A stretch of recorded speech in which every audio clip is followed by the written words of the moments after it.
welcome back to Home and Family. With us today to take the fear out of faux finishes is Christopher Lowell. Welcome, Christopher. Nice to have you here. Before we get started on everything, first I must mention that he has his own show on the Discovery Channel. It's called Interior Motives. I love the title. Very Isn't that a great title? I love the title. Yeah. Before we start, I want to show everybody what we're going to make today. This has to be one of my very favorite segments of all time. I've always wanted to learn how to do marbleizing. It looks so hard, and I never wanted to try it, but you've taken the myth away completely. Look at this beautiful box. This is a candle just made out of plain, look what he did here, plain wood. Started like this, it ended up like this, and you put a little decorative piece right here. There's artichoke there at the center. Chargers made out of plain wooden dishes. We'll show, we just show it now. It's exciting, I love it. This is great for the holidays. Let's say you have some kind of plates, all right? Plain you plate. Take a $3 or $4 plate that you get at your craft store. With my marbleizing technique, that's what it comes out like. Look at this. Is this beautiful? Look at this. Do we love that? I love it. It is so beautiful. And I want to learn how to do this. So, Christopher, take it away. First of all, let's start with what supplies we need. Okay. Well, first what you're going to want is you're going to want a primer, okay? Now, a primer can be either a spray primer, as long as it says stain-blocking primer, and you can practice on just about any surface as long as it will accept primer. Okay. Okay? Then the next thing you need is a soft brush. Feel that? That's a soft tapered brush. Very soft. Okay. Which is very inexpensive. And the next thing you're going to want to need is your tape. Now, what the tape is a ruler in a roll. That's what the tape becomes for this project. Then you're going to also need a pencil and a small watercolor brush, like so. And you're going to also need your paint. Okay. Now, do you use oil paint or water paint? No. Who's got the patience for oil paint? You're going to try to do a thing of the weekend. I was asking. Yeah. So what do we use? No. This is ordinary house paint, interior house paint. Go to your paint store. You get the little swatch that has all the different colors of green on it. Pick the lightest, the medium, and the darkest color. Dark, medium, and light. Well, green if you want to do green, but you can do other colors. Any other color. As long as off that strip you choose a dark and a medium. It could be purple. I mean, marble comes in all colors, so it's very forgiving. Yeah. All right? Once you've done that, then, here you see, we've taken an ordinary plaque. Now, you can use anything you want. A piece of cardboard will do until you get up to speed. And we've quadrant it off.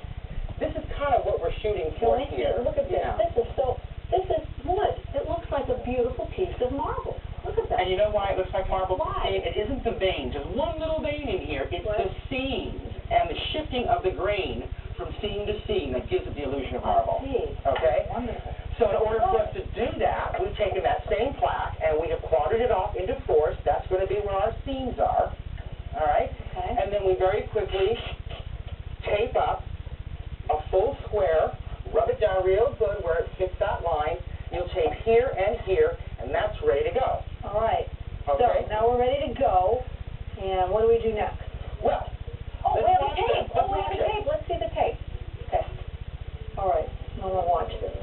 What are we doing here? Are we voicing over? Now, here what we're doing is we are taking one dip of each of the three colors, and in a kind of a stipple method, doesn't matter how you get it on there, but you notice I'm working in one single grain. Okay. And ladies, it's like when you put your makeup on, you always blend your blush into your foundation so there's no hard lines. As long as you keep that in mind while you're doing this process, it's easy. And look how quick this goes.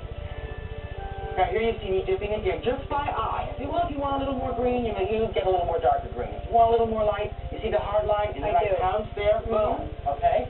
Now I'm almost finished here, and look how fast it's going. You can do a whole marble hallway in a weekend. Oh my gosh. Now, it looks a little messy there, okay? Now what are you doing? Now I'm dipping the paint into the lightest and the darkest color. Right. Just putting a little bit of stuff on there. Like veins? Like veins, but then Yeah. tapping the veins back. And you remove the tape. That's what makes it look so terrific. And now, do you have to let it dry in between? Absolutely. Before you start the next one? How long does it take to dry? 15 minutes. Okay. With a blow dryer, 5. Okay. Moving right along. Okay. Yeah. I have no patience, so. Okay. Everything we teach on interior motives comes from that same point of view. All right. Here you see I've done 2 squares now, and I'm ready to do the last 2. Let these 2 dry, then you can tape both of these off and go to town. And again, I'm shifting the grain as I go. Now, here you see that there's one left. Okay, my grain's going this way. And Cristina, you have one over here for you. Okay, all right. Okay, so here we go. Now, dip your paintbrush into a little of each of the colors. A little there, A little there. a little there, and a little there. That's it. Yeah, You can get a little more on there. There you go. do that real quick too. And you want to work, look at that, so it's doing it all by itself. Wow. Always working in that grain. See how easy that is? Yes. And you keep grabbing color. Don't destroy all of it. As you go down, let some of that color just lay there. Pick up more contrasting color. See that? Look how easy that is. Yeah, this is great. It's just stippling. Yeah, that's all it is. You know, the big problem where I see a lot of faux finishing that doesn't look very good because they don't make the right color choices. Right. Color is everything. By taking 3 colors of the same hue value that the painter, the paint store has really selected for you, you know it's all going to go together. Now, how do I do the little vein part? Okay, you drink about 11 cups of coffee until you have like the total jitters. Okay. It's a very spontaneous reaction where you're doing that. Let me show you. You dip your watercolor brush into the darkest and the lightest. All right. And with a pull, roll, and a squiggly line, pull, roll. You don't see that much of it, but when you add the polyurethane, it looks fabulous. Now here, I'm just going to stipple back. A little bit of grain goes a long way. People always over. No, that's okay. Stipple it back. It's cool. Look, watch. All right. Look. Oh, I see. Yeah. Oh. Okay, now remove the tape. This is the fun part. And you always want to remove the tape before it dries. Oh, I love it. Isn't that great? Oh, I did it. You did. It's just simple. That simple. Wow, look how easy that is. I did it, guys. Well, it's not as nice as yours, but I'm learning. You know what? If I had done mine, you wouldn't be able to tell who did the difference. Because you know what? While you're doing the method, you're also destroying the illusion in your own mind. Oh. So it'll look much better to other people than it will look to you. But this you know, is so easy. Yeah, and you know why I really created this? Not just for crafts. What? It's also really fabulous in interiors. Listen, do we have a picture of that kitchen interior? Let's see that. Look at this kitchen with a countertop. It's absolutely plain. An old, awful countertop. And now look at after it's been finished.